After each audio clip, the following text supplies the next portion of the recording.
business, new business, and other funny business. But there is a little administrivia. First of all, again, if you didn't hear me yell it outside, no food or drink in the auditorium. We have this facility courtesy of Dr. Lindbergh and the National Library of Medicine. And apparently we've been some of the people who have adhered to that rule the best over the years. And so we'd like to keep that good track record and keep getting access to the facility.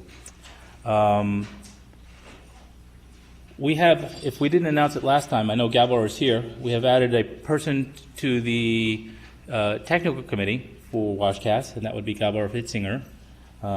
He's joined us. He's from the Johns Hopkins CISST-ERC. You'll have to get him to tell you what CISST stands for. Computer Integrated Surgery and Systems Technology? Well, he'll tell you. He'll tell you. That's an NSF-sponsored engineering research center. So, and so he's joining us here from Johns Hopkins University. Among other things, we're looking to schedule speakers for, first of all, to finish out this year and next year.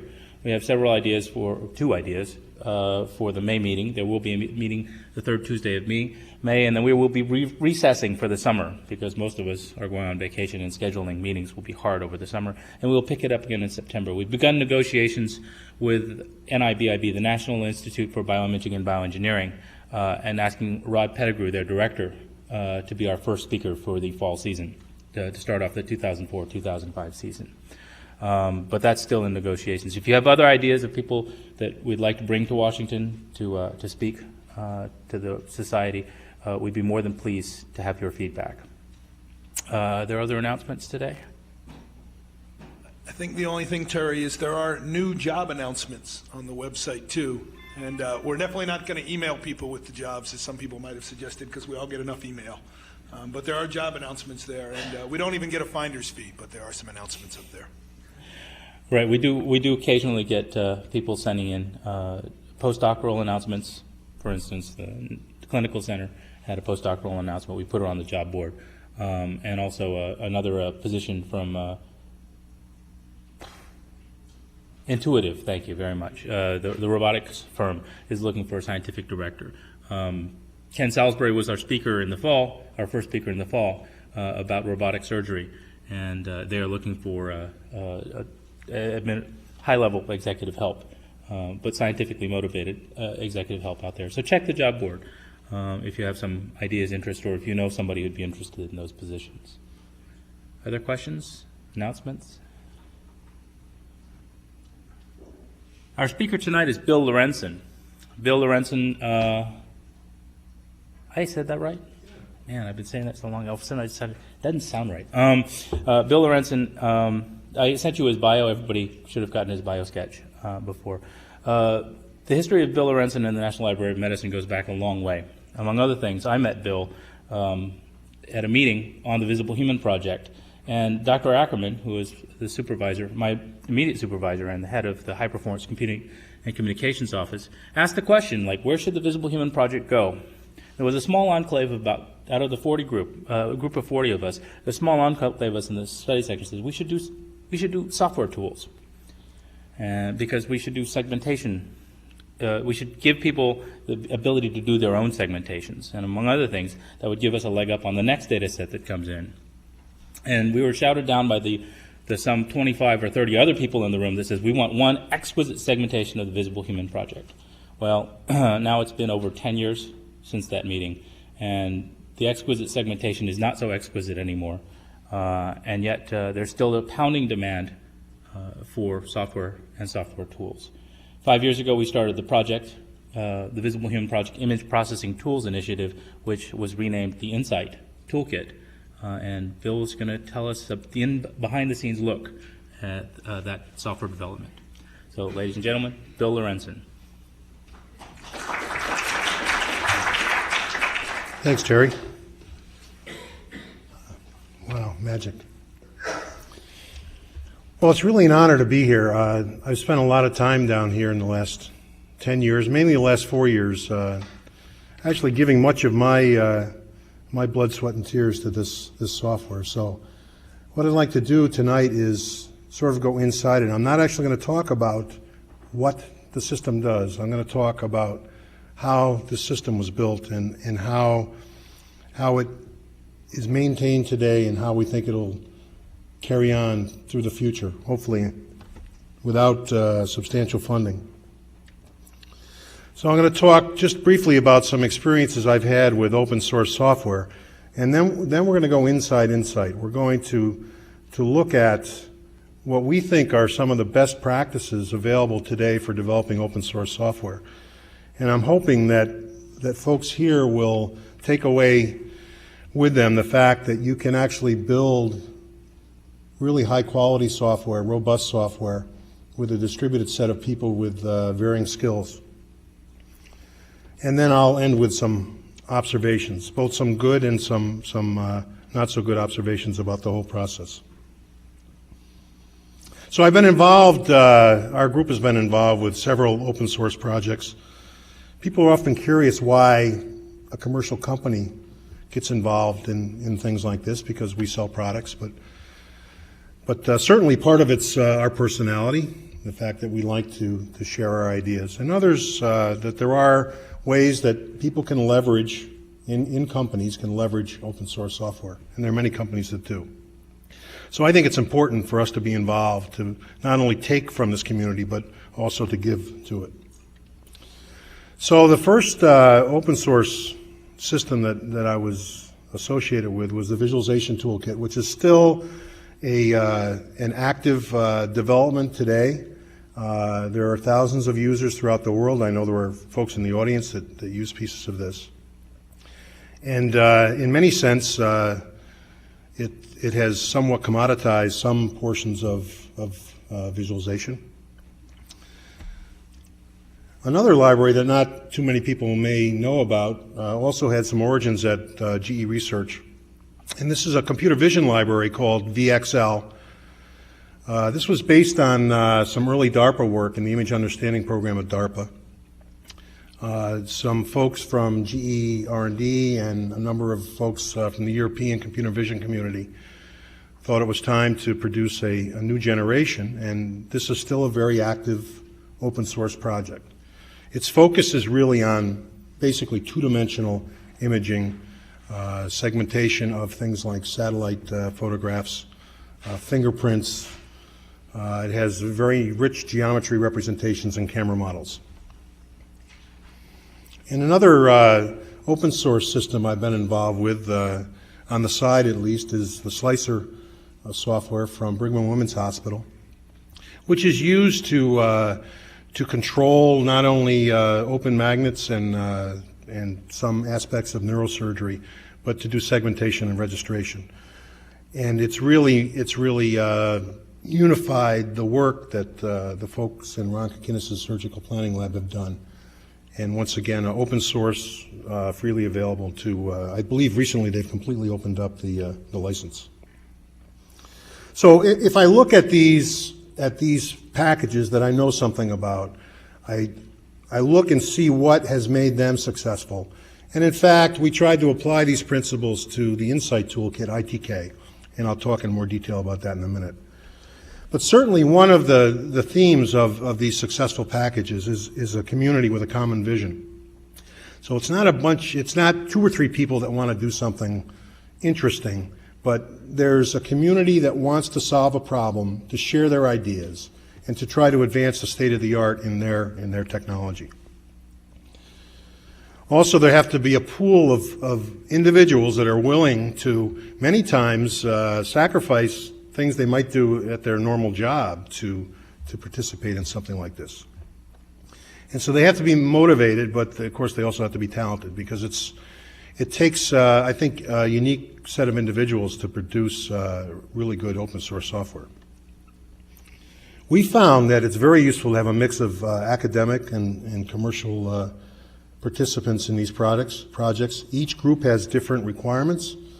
The academics tend to be more interested in maybe some leading edge concepts in computer scientists, whereas the commercial folks are maybe more interested in performance and robustness, and so on.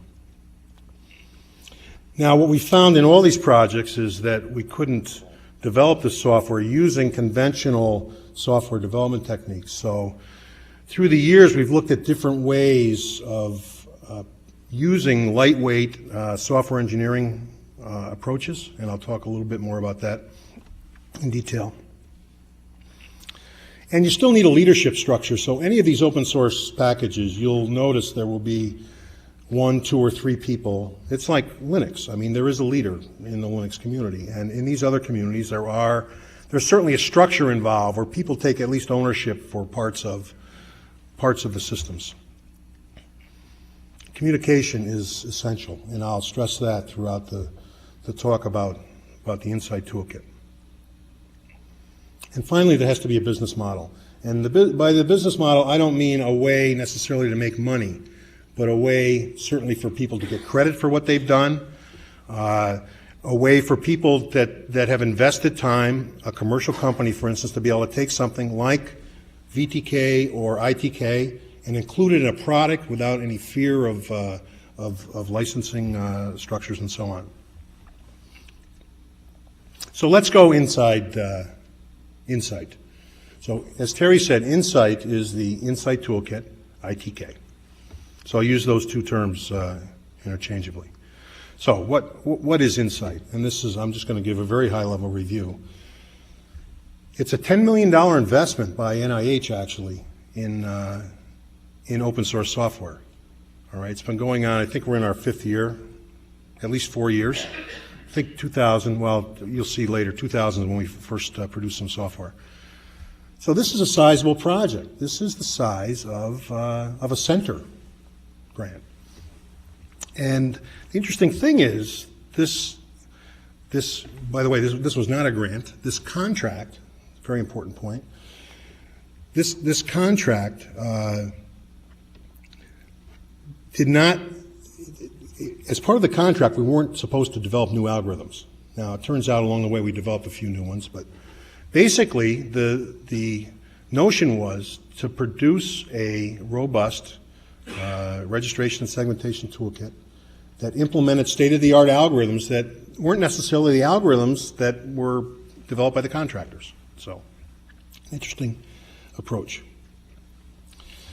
It's a common API, so it's not an application. You can't download it and start doing neurosurgery. All right, it's a set of tools that you build applications with, and we really stuck by this mandate. And the notion was to make this an open source research or an open source resource for future research. Also, we have some validation studies. We have tools to help perform validation. And to be honest, we thought that this would be 1/2 of the system, this validation model and this validation framework. But it ended up being something more like maybe 10 or 15%. This is a very difficult problem. Turns out it's much harder to get radiologists and anatomists to agree than it is to get computer scientists to agree. So, now, what has come out of this development, this $10 million development?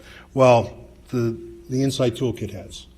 So we've got this software, and I'll give you an idea of the size of this software.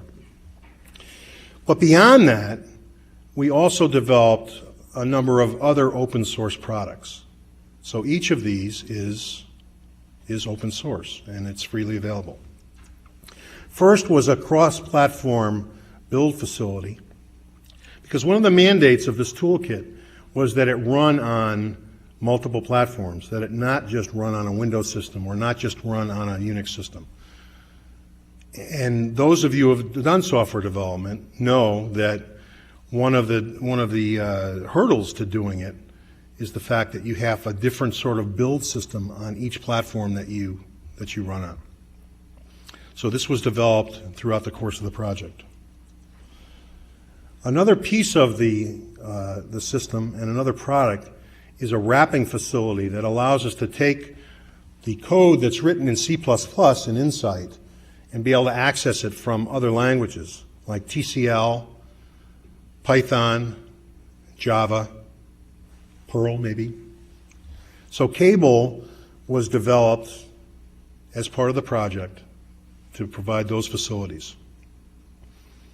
It's something I'll talk in more detail about probably than anything is the whole testing infrastructure, the web-based distributed build processes and reporting that we at GE was part of our contribution, one of our contributions to this toolkit, and that's called DART. And then finally, there's a wonderful software guide that was put together.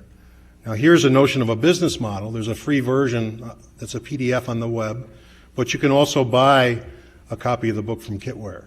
So if you want to hold a book in your hand, you can buy it.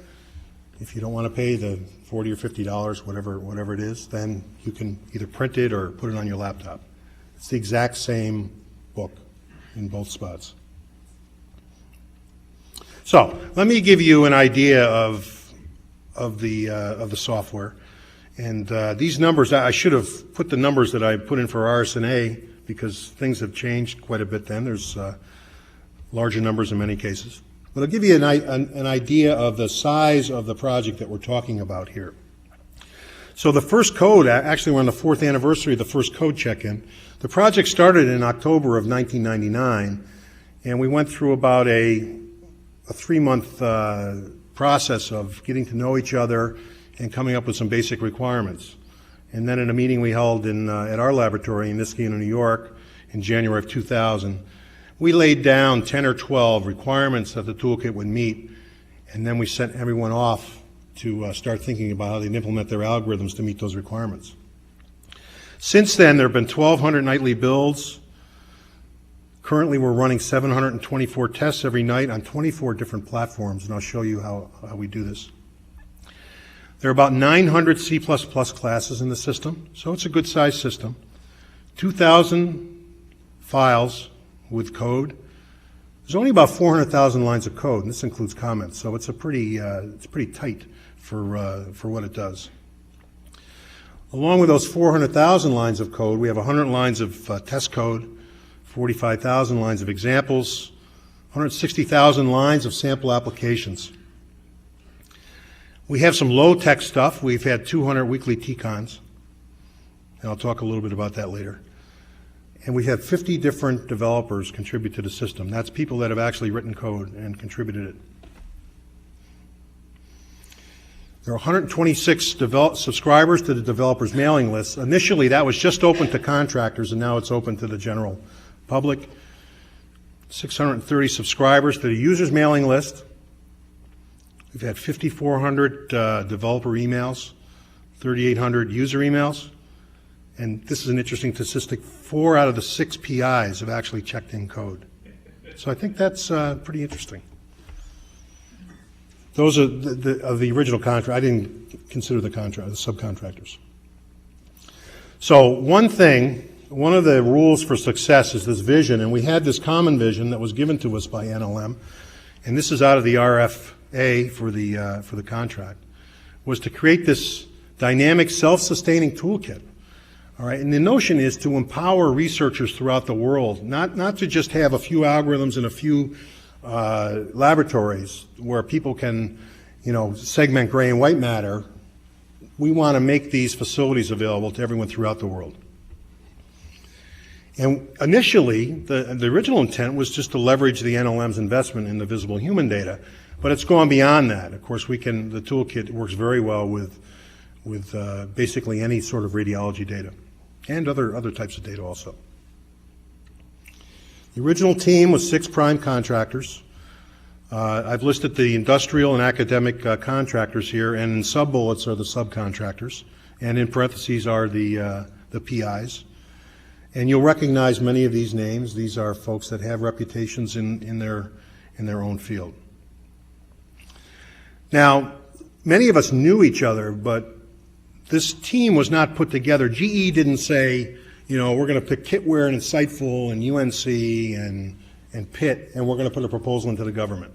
Everyone put separate proposals in with their subcontractors. So it's an interesting process. It was a competitive process that selected this development team. Each group was evaluated individually, without regard how might they interact. Now, I think the folks on the committee, whoever they might have been, must have realized that there were certain groups probably that might work well together. I'm not sure what went through this process. Each of the teams had different strengths, all right? There were groups that had very strong software development skills. There were validation folks who were well-known in this area, and also algorithm developers. But there wasn't one group that had all of these ingredients. And I think that's really key to this, because this system wouldn't be what it is today if just a couple of these groups had gotten together. Also, we had distributed software developers, so we weren't all in one location, we weren't all in one time zone, and a wide range of software engineering skills, all the way from undergraduates that basically had written a couple of C++ programs, to folks like myself. I've been doing this sort of thing since 1968. Not C++, but a few other languages along the way. So we had a wide range of expertise.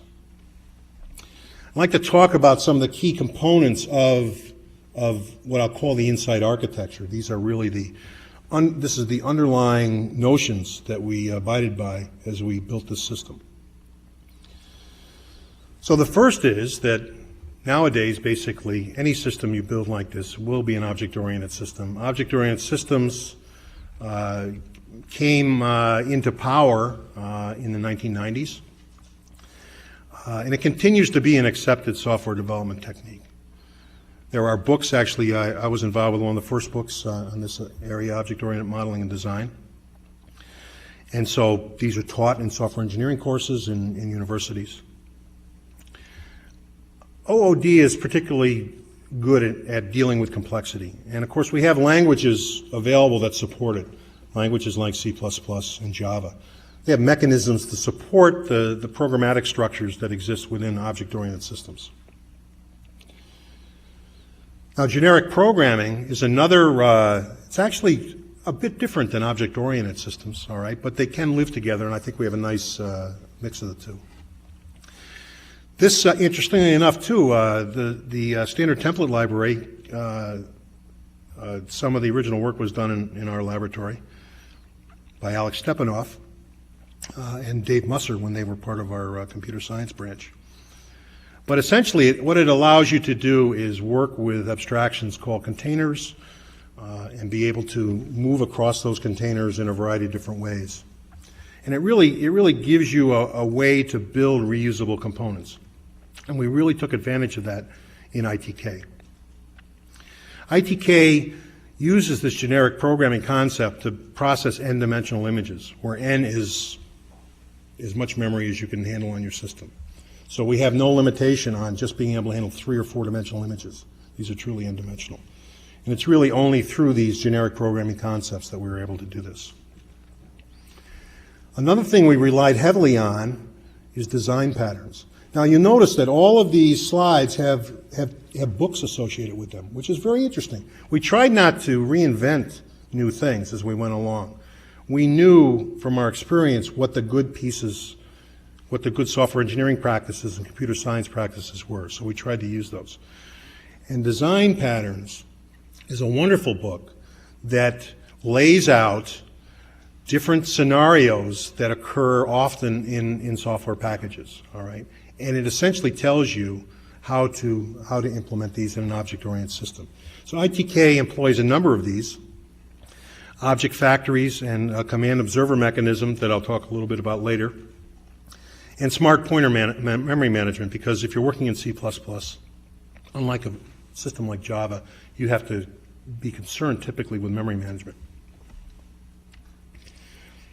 And frameworks, now here I've got the ITK software guide because I think we came up with some really powerful frameworks here. A framework is really a mechanism for describing a complex set of operations. So in some sense it's related to patterns, but it's a bit more complex. So it's particularly suited for algorithms that have a number of steps that have to be performed in a particular sequence or have pluggable pieces. The pipeline mechanism that we have in ITK is a framework that connects algorithms to process this n-dimensional image data. And we have a beautiful registration framework and a level set framework. The registration framework allows us to duplicate many of the published registration algorithms with very, very little work. there's an interesting anecdote. One of the year before last, NLM let a number of small contracts, 100K contracts, to groups to take existing algorithms and implement them in ITK. These were the groups that actually had developed the algorithms. So there's a group from England that has done some wonderful registration work. And at the first meeting they came to, they were a bit embarrassed that they were able to implement their registration algorithm in so little time that they thought they would just throw another algorithm in. Because what they were able to do was just, in this case, just produce a new interpolator and a new transform. And in fact, that was their algorithm, that was their contribution. So it's really a fantastic, very powerful thing that we've provided here.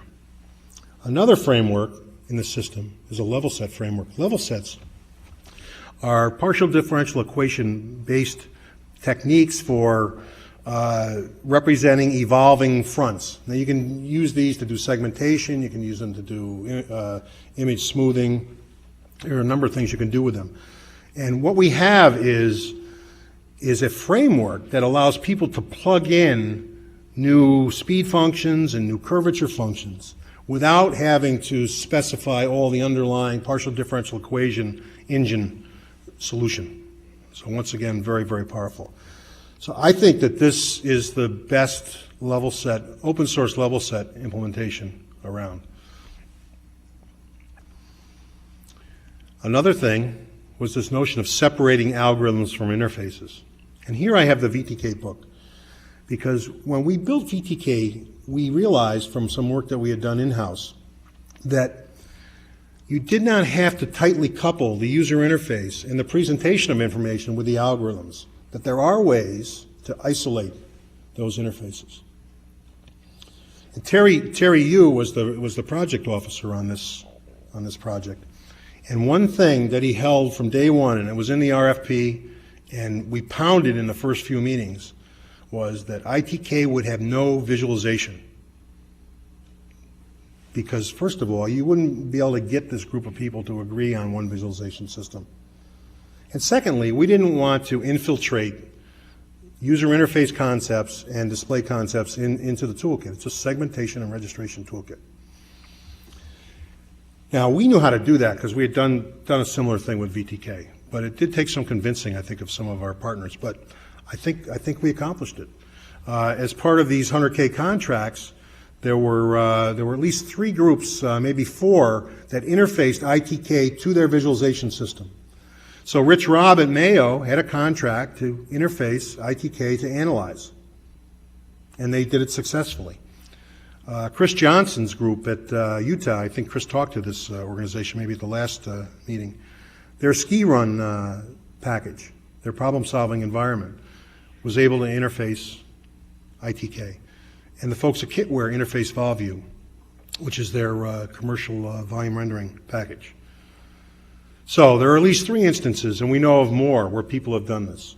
There were no compromises made in ITK to support these. We used this command observer design pattern that allowed applications to get hooks into the inside of algorithms and also to be able to move information back and forth. Okay, so that's enough about some of the architecture and some of the insides. I'd like to talk a little bit more now about this software engineering process that we put into place and still follow today. Now, this is somewhat controversial because not everyone embraces this sort of thing. I'll talk a little bit about that later. But you'll either love this or you'll hate it. So what this is this notion of extreme programming. Now, we're only taking some small pieces of this, but I'll describe what they are. But the notion with extreme programming, this is in response to all these heavyweight software engineering processes that have come into place over the years, sort of beating to death requirements planning, design, and eventually ending up with code that doesn't have a good tie-in to the requirements and design because there aren't good tools to support it. The notion in extreme programming is to take this very cumbersome waterfall process or even iterative process and lay it on its side so that you're continually doing requirements, design, coding, and testing. And that's where the extreme comes in. It's like turning up a Bunsen burner and everything starts moving around like this. Hopefully it doesn't explode. So it's high intensity, design, test, implement. It's supported, we support it with web-based tools, and most people do this because extreme programming is used on many open source projects. And what we've done actually is taken the testing part to an extreme. So the extreme programming testing part, extreme testing. The tools that we use are open source tools, and part of this is because we had this distributed group of developers, some of them from academic institutions, that didn't have available to them commercial software development tools. So we looked for open source tools, which in many cases are better than the commercial ones. For instance, we use CVS for revision control, automatic documentation generation using Doxygen, and of course the two open source tools that we developed as part of the toolkit, CMake, the cross-platform build, and the Dart continuous and distributed testing. So let me talk about a little bit about extreme programming, because these things apply to what we did and some of the controversial aspects of it. So these are some of the tenets. I don't have, there's 12 or 14 of these. I only have 7 or 8 of them here. Tenet number 1, the community owns the code. This rubs some people the wrong way. All right. The original author, I mean, we can all see who checked the first piece of code in because it's in our source control repository. But other developers are free to correct defects in that code and to enhance the code. So just because you wrote the code, it doesn't mean that I have to go to you to ask permission or to have you make changes to it or even ask permission. The code is part of the community. In the end, you want the software to look as though one person wrote it. It's like a good textbook. Our VTK book had, the original book had 3 authors, and later we had 6 authors. The notion was that this book should look like one person wrote it. That's what you want the software to look like. Because then your users are going to have, once they learn one piece of it, they're going to be able to learn other pieces of it. Release early, release often. So you don't wait for your twice yearly program reviews to release the software. In some sense, we release the software every night, but we actually do just have quarterly official releases. But we could, if Terry said, in fact, just recently we taught a course at SPIE, and we thought, you know, the system's in really good shape right now, and I'll show you how we know that.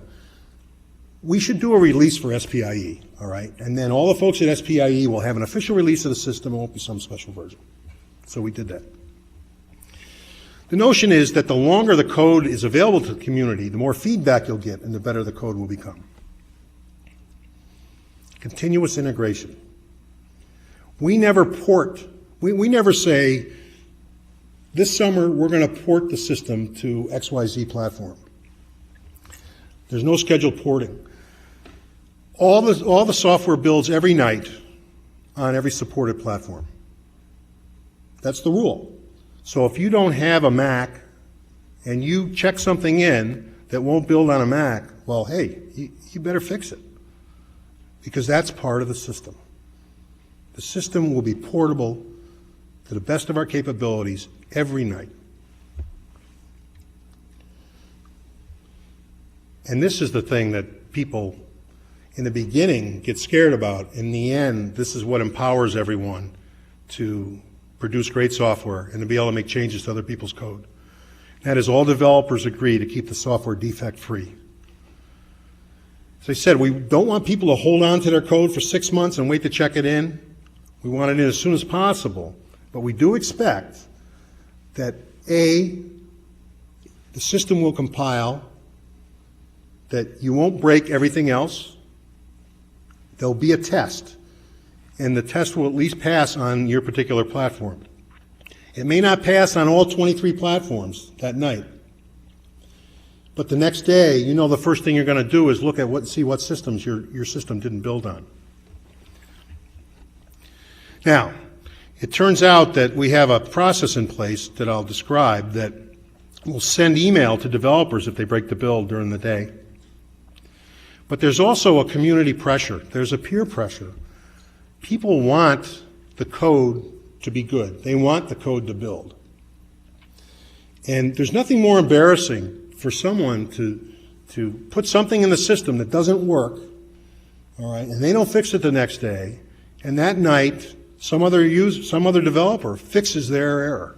All right, that's just not. Computer scientists have egos, so it's not a good feeling that someone else is fixing your code, and that happens. So there is this peer pressure. That's why I say it's not for everyone. So let me talk a little bit about the development cycles of ITK. I'm going to talk mainly about the daily development cycle, because that's where the extreme becomes most extreme. But I'll work from the bottom. So we do have a planning phase, all right, in ITK when the contracts were active, which was a yearly plan that was in the form of a work assignment. As Terry said, this sort of contracting mechanism is the same thing they use to get the driveways plowed. So you agree that you will plow the driveway, plow the parking lot, every time it snows more than a certain number of inches, all right? You agree that you will salt the sidewalks, and so on.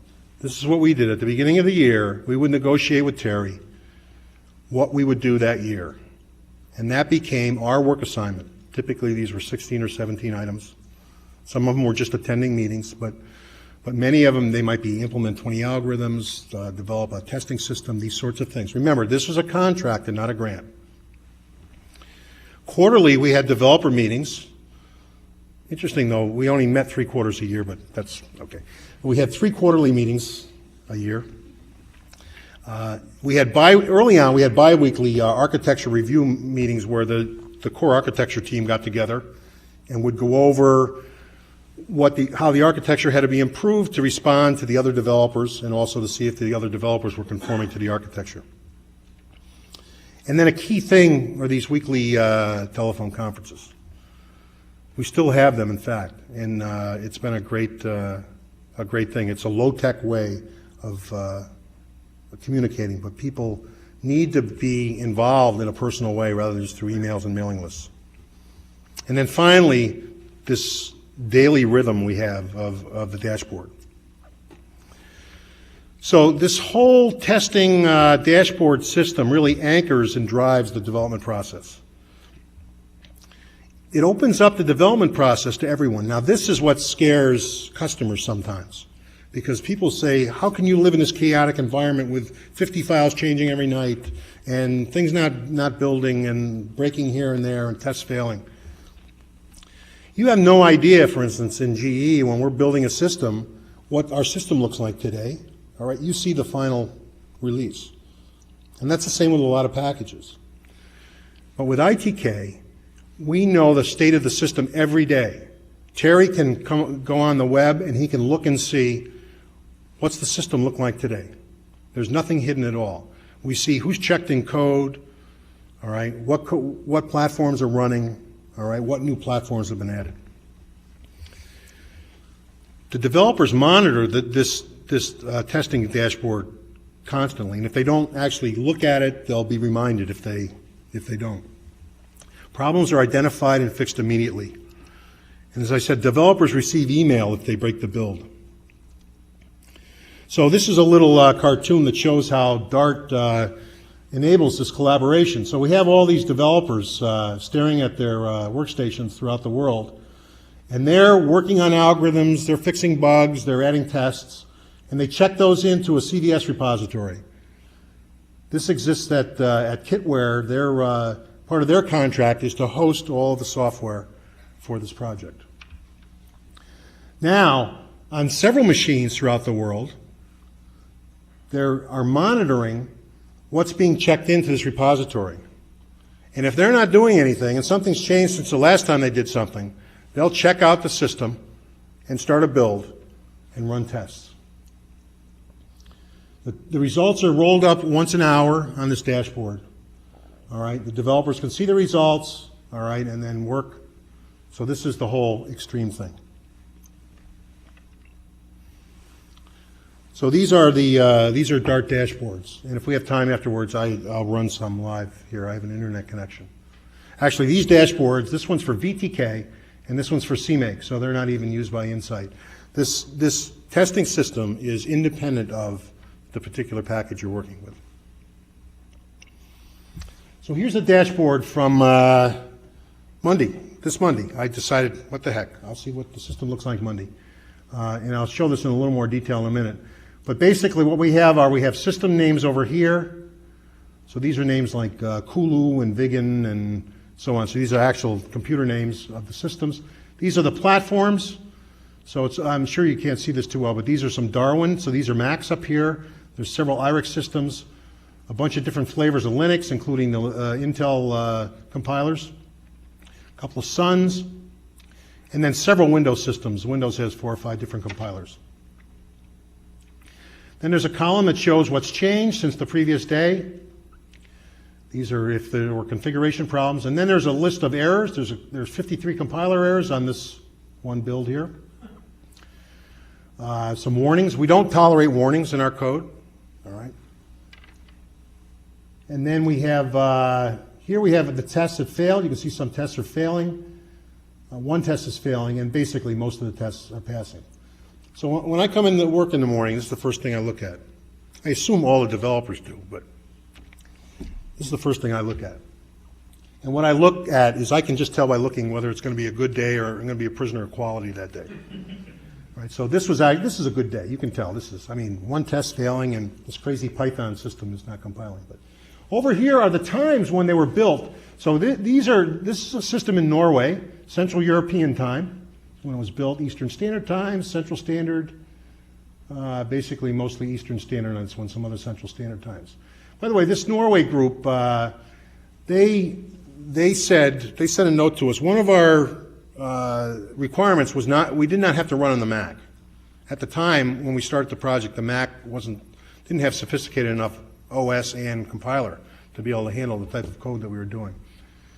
So about 18 months into the project, this fellow in Norway sent a note and said, boy, I've been watching this ITK stuff because he can look at all this stuff.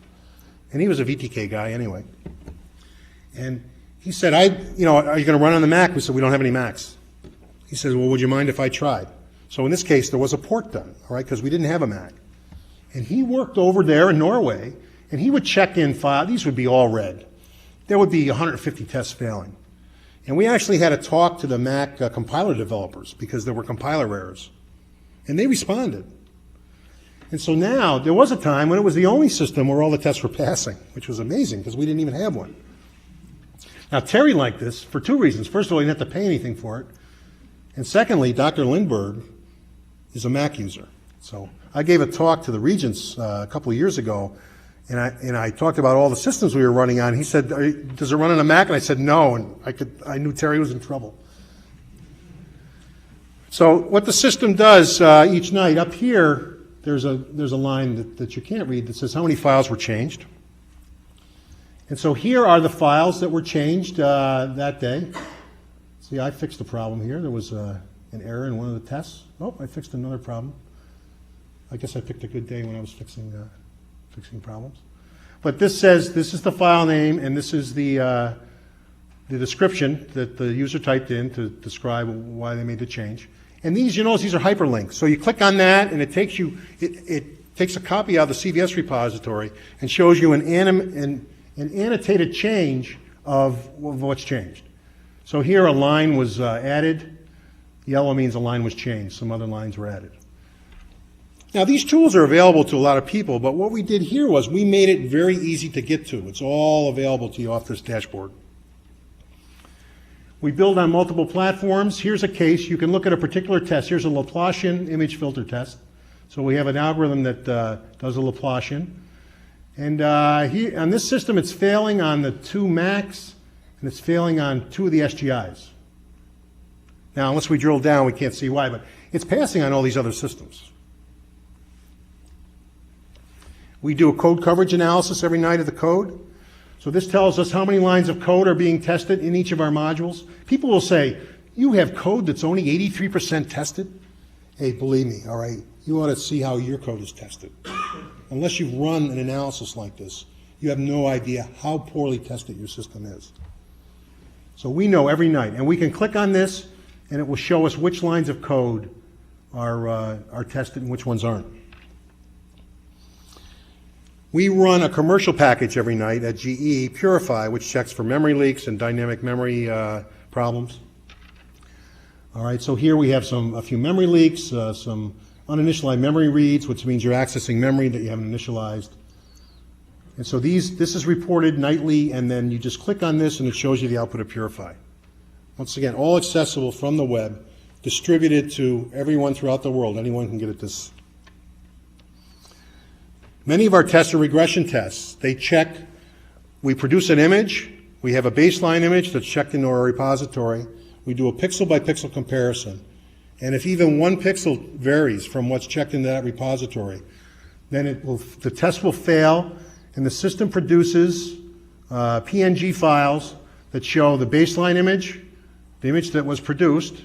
To the naked eye, these look pretty close. And here's the difference image. This is a registration test that was failing on one of the Macs, I think. This notion of continuous systems monitoring, this is the continuous build. So all during the day, systems are checking out anything that changed. This runs from the bottom up. So here we see this is 6 a.m. here, a bunch of systems, then 10 a.m., 11, 12, 1, throughout the day. 2 files changed. Actually, not much has been changing here. As I look at this, this system here, one more test failed and failed down here. So some file that was checked in caused this test to fail. Users get emails if they break the build. We can optionally send them emails if they generate a warning or they have a test failure. We haven't done that yet. Other users do that. Other groups do that. Here's a case where 4 files were checked in. Remember, we read these from bottom to top. 4 files were checked in. There were 2 compiler errors. So the system sent an email. This is all automated. It comes from me, though. Early on, some people thought I was typing these in and sending them out. I'm watching this stuff all the time. And so it sent it to Dan Blezik at GE and a fellow at UPenn, because 2 people checked in code here, so we don't know who the guilty party is. And it sends a link, a hyperlink in their email that brings them right to the error. So we try to make it easy as possible. And although this sounds threatening, developers love this, because no one wants to have their code not working. Okay, so now let me close up with some observations. Okay, I think we had a good mix of commercial and academics in this, and we found that communication is critical to this. Not only web-based communication, but personal communication. You have to know each other and communicate. Software development is a very social process.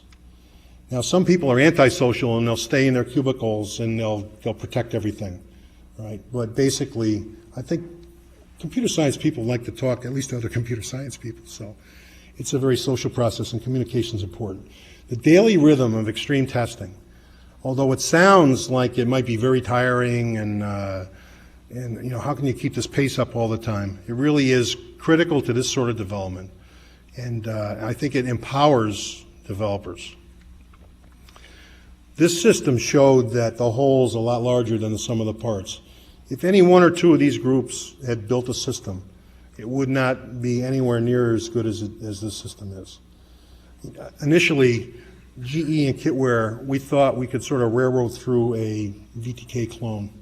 We didn't say that, but everyone knew that's what we were trying to do. And it turned out if we had done that, then that's what we would have had, and we would not have had as good a system as we have here. Automation really reduces the burden on the developer. So all these nightly builds are all done automatically. Someone has to set aside a machine to run at night and set up either a cron job or schedule a Windows build, but the system will basically run itself day after day. And I think this process can and should be repeated. There are other groups using these tools. If nothing else, I think people should try to do the same sorts of things, all right, in their software development. Now, some of the bad, all right, and it's a little bit wordy here, but okay. I stress communication, and what we learned was, in the beginning of the project, it was bad. The only communication we had was our initial meeting and the mailing list. We had quarterly meetings, but we didn't actually have as many scheduled as we should have in the beginning. Almost a year passed before we added these weekly TCONs. The developers felt isolated. You don't feel as though you're part of the process if you're just typing emails. And so electronic communication is impersonal. So these personal relationships that are required in any good software development team failed to establish until we instituted these weekly telephone conferences. All right, there are a lack of design reviews. This Lightwave process, all right, really, and the way we've implemented it, really emphasizes coding and testing. Now, an extreme programming person would say that's all that matters. The only thing that matters is the code. It doesn't matter what you've got written in documents. It's the code that's going to do the work. But I think the design process needs a better support than what we have in the current mechanism. And there aren't good tools for this. You know, there are wikis and blogs and stuff, but they don't seem to be ready for prime time. Also, the API, if you're not careful, can become unstable.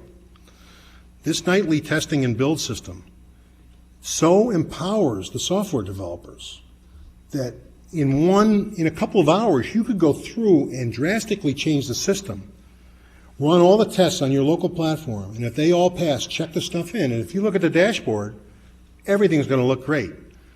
But you may have a user that says, hey, my code that I wrote 6 months ago doesn't work anymore when you do your next release. So we haven't completely figured this out yet. We do this through peer pressure, but it's not automated. So we need more automation. We're continually looking at ways that we can automate some of these development processes, automate error checking. I don't think we'll ever have enough automation, but the more we do, the more things we automate. Just a quick anecdote. When we first started software development, there's always this problem on Windows and Unix with these control M's. All right, Windows will put a control M at the end of your line. You don't see it in Unix. It turns out some compilers won't accept it. Some compilers won't accept it if your file doesn't end with a blank line. And people were checking stuff in, it was breaking. So we put automatic checks in so that it won't let code go in if it has a control M or it doesn't have an underline or it has a hard tab. Once we put those into place, no one violated the process because their code wouldn't go in the system. So automation is really key.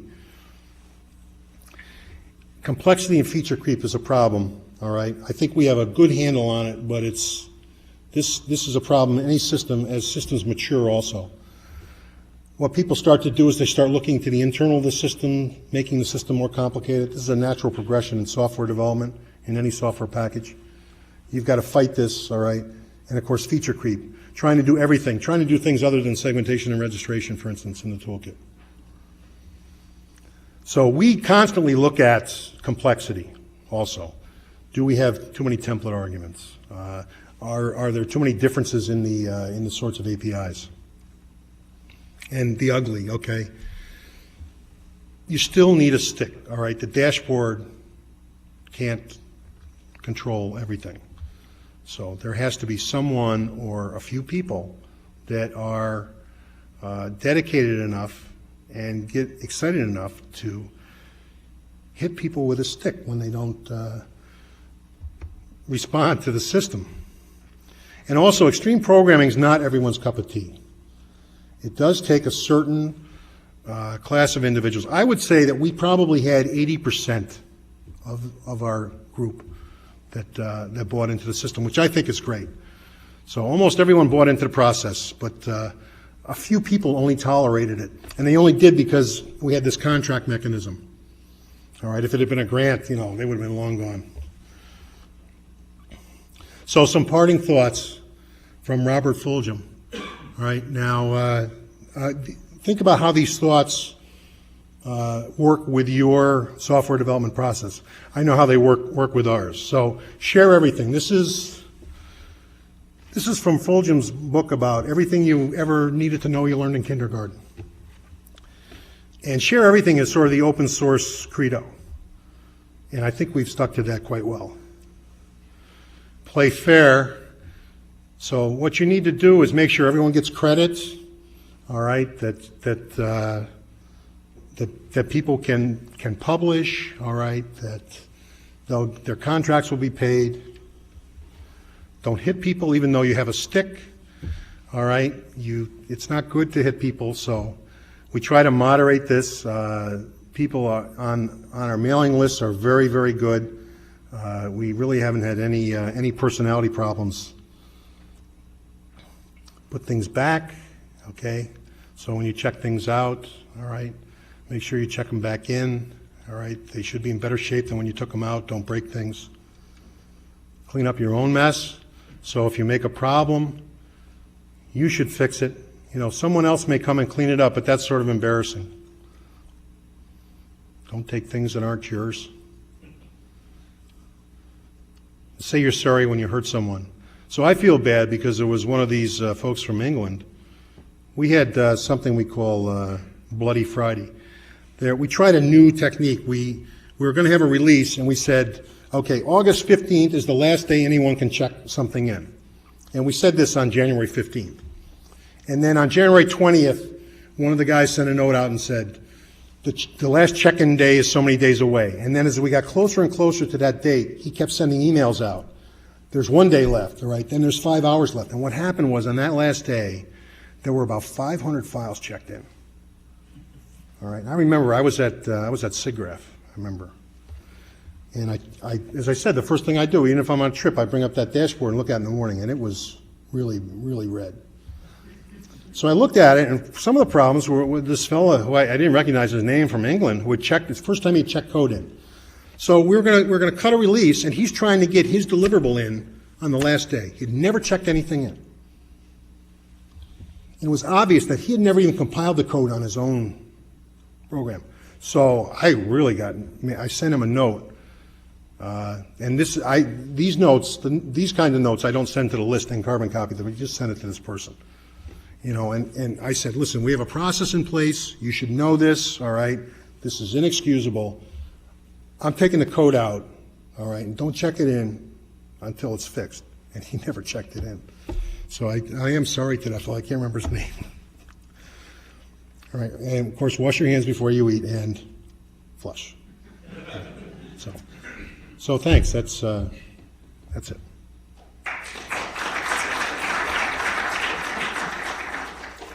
We could take some questions, maybe. Yeah, we got time for questions. Sort of interesting. You didn't hear Chris's talk. One of the parting shots from Chris was that we need more software engineering. And so almost the first thing you start off with is software engineering. Questions? I have a question. This method of extreme programming and automation seems highly effective for large projects like ITK and the other open source projects. How large does a project have to be for it to be effective? I'm thinking about small lab groups. I'd say anything bigger than one. I mean, even when I write code now, if it's just for myself, I check it into a CVS repository. So, but that's the way I've always worked that way, and the people in our group have always worked that way. In our lab, in fact, at GE, we've put up our own SourceForge internally. We call it OpenGE, and we support now about, I think, 1,000 projects within the company, mainly small groups of 5 or 6 developers that are developed. So most of it's not product code; it's code that scientists are developing, and I think we have 3,000 internal engineers using it. All right, it's quite amazing actually because we never advertised it. It was all word of mouth. So no manager said you have to do this. The developers, wanted to do this. Now, when you go to the testing part, it's really not that hard to set up a dashboard. But there, I think it would be a bit of a larger project. That was my question, whether the automation, you're setting up that automation for GE, whereas a small research group, that might be too much. It's all open source. It's easy. It really is. Is it? Okay. It's not bad. Okay. Yeah.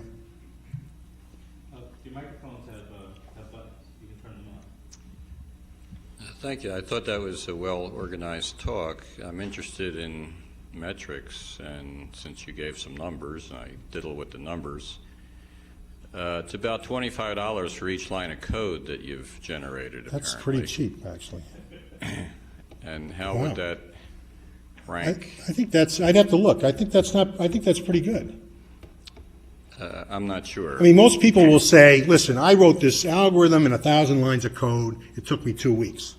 All right, so it didn't cost $25 a line. But the code's not tested, all right, and one's on one platform. It's not generalized. No, but I mean, can you, I'm struggling with, to do some project in this manner should have some sort of payoff. So is it possible to compare, for example, I think I can get about 250 programmers in India per year working for the same price that you. And they can talked use about this, here. these tools too, because they could use them too, all right?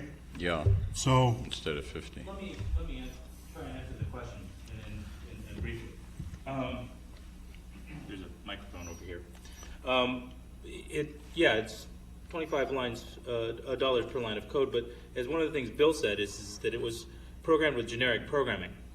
So we used C++ templates quite extensively. We do not, in fact, add a floating point image with another floating point image. We just add 2 images together. Right. And if you wish to instantiate that with all my images are in IEEE floating point, then we can instantiate them in IEEE floating point.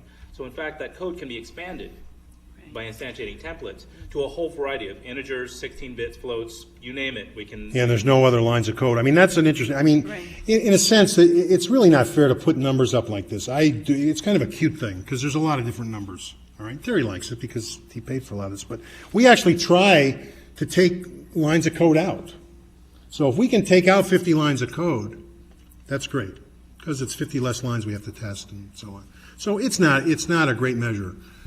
But you'd have to look at it's been years since I've been a real software engineer, so you'd have to look at some of the software engineering results and see what the going code costs are. I mean, if you look at a CMM level 5 group in India, all right, I think that it's going to be still quite expensive.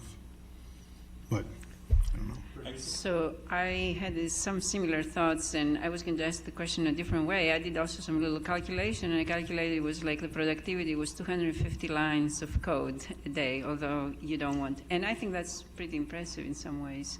The question I have is, which I wanted some quantification in a higher level.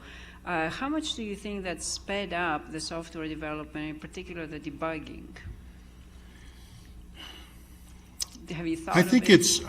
the thing is, since you're doing testing all the time, all right, you try to find the bugs as soon as possible. So I think it certainly helped. Now, also, I want to say that this sort of testing we're doing is what you would consider unit testing.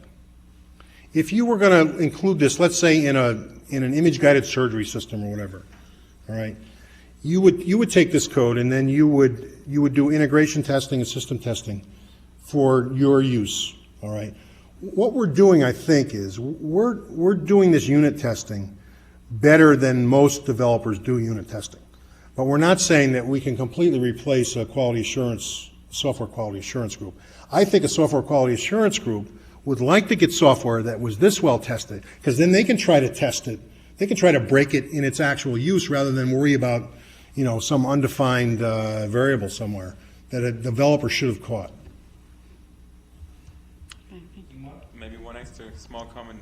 I know of other projects built in the US where I think it was about $100 per line, and they were considered a success.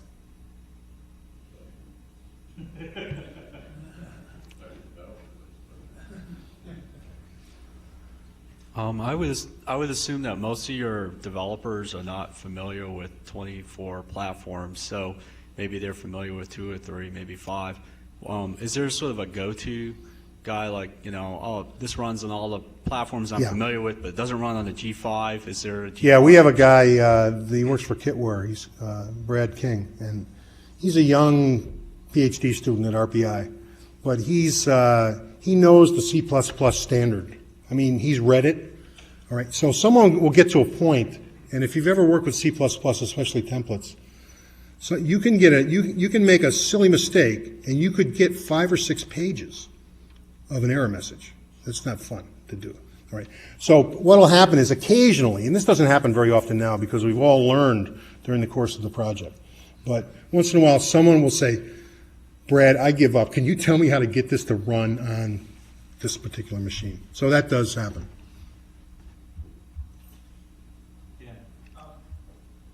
Two questions. How do you break a line? In other words, like, is the code flow vertically one operation? You can fold lines up, you can unfold it, depends on how the debugger breaks on commands. So the definition of a line, No, they're just basically one executable statement per line. That's how our style is. We don't string out if A equals B, blah, blah, blah, blah, blah, in braces. We don't do that. I mean, it's not part of the programming style is to put one line per. But this includes comments too, and the code has a ton of documentation. All I did was a word count on these files, last Friday before I made the counts up. So I didn't do anything to filter these out. This includes all the comments. and the other question is, in trying to get code that runs on everything, how does the performance degrade? Yeah, the performance actually doesn't degrade typically, but what will degrade somewhat is your use of C++. There have been a few, for instance, when we decided about 18 months into the project that because the European community uses the Borland compiler on Windows typically, and Borland has a free compiler, that we would support the Borland compiler. Because as part of the outreach, we want the community to be as big as possible. It turns out the Borland compiler has some quirks in it, and we had to muck up some of our code. It's not too bad, but we don't like to do that typically. So we had to introduce some macros that would get around that. Typically, we don't do that. So we did make a compromise because we didn't want to lose that community. So I think we support basically almost all. The only compiler we can't build on is the Commercial Sun compiler. It just does not. It's just not up to snuff. I apologize if I came in late and missed this. Are there any commercial imaging systems that employ the code? There are, GE, we have some, I don't think we're selling any of the systems yet, but we've included pieces of ITK in some of our products in some early versions. I know there are some companies that are including it internally. There are no restrictions on the code, so in fact, you could go out tonight, you could check it out, you could put it on a CD, and you could sell it. We don't care. Well, you can buy Share Analyze everything. and VolView, right? What's that? VolView and Analyze you can buy. Yes, you can buy, Analyze actually, and VolView are commercial products. There's a commercial venture that's also trying to use ITK to do mammography screening. The interesting thing that I found in that particular project was they were also using the handwriting recognition for when the mammographer signs off the reports. So they used it twice in the same project. That was fascinating. One last question. It's 8:16. It's about time to cut.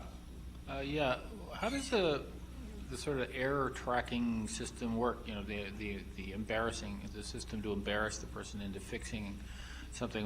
When a person checks in a piece of code that breaks someone else's test, that may not be obvious and almost certainly not malicious, but they change something in their API or a side effect or something that someone else relied on, and then you send an email saying to him saying his code is broken, but he broke it. Yeah. Well, this happens. All right. What happens is it's interesting because you can get into these chaotic modes. Since the testing isn't instantaneous and since things are checking out and only once an hour do we roll this thing up, it turns out that I could check something in and cause a problem. All right? And then you check something in that causes a problem.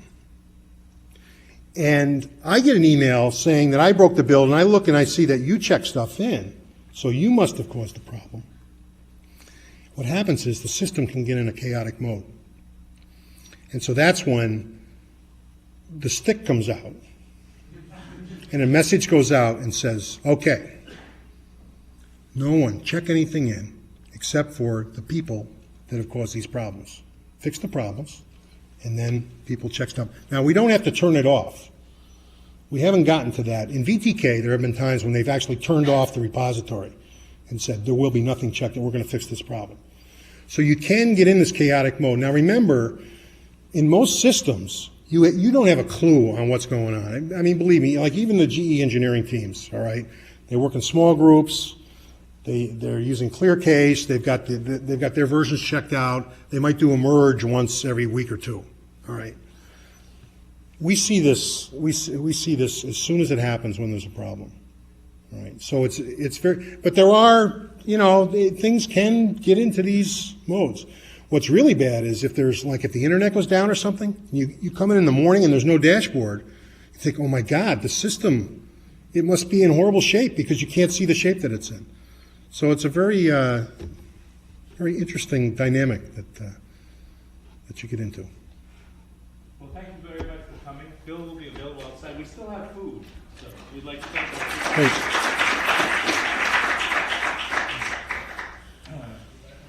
And we'll be meeting again in May, the third Tuesday in May. We'll be announcing the speaker on there. Yeah. Here's today's dashboard.